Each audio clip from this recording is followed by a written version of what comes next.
Mwanafunzi wangu akiwa nje, nani atamsimamia kutokana na malezi au makuzi ambayo aliyapata pale ambapo anakuwa ipo nyumbani. Mmoja, mzazi wangu alikuwa na wasiwasi sana kuhusu namna nitakavyoweza kujisimamia au kuongozwa wakati ule ambapo nipo shuleni.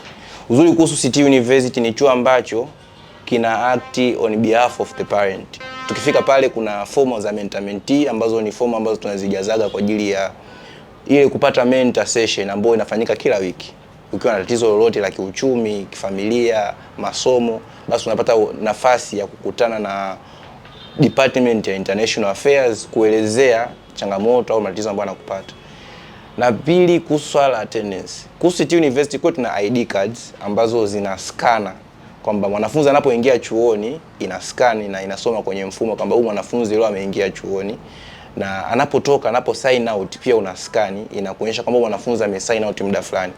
Hiyo inamsaidia mzazi kwa kushirikiana na Global Education Link kuweza kutrack maendeleo ya mwanafunzi kama anaenda shuleni au haendi. Ukiachana tu na hiyo, kuna attendance ya darasani ambapo inakuwa ni attendance session ambayo inawekwa kwa alama ya vidole, ambapo mwanafunzi dakika 15 kabla ya kipindi kuanza atapata nafasi ya kutia kidole chake ambapo itakuwa verified tayari kwa ajili ya mwanafunzi kuendelea na vipindi.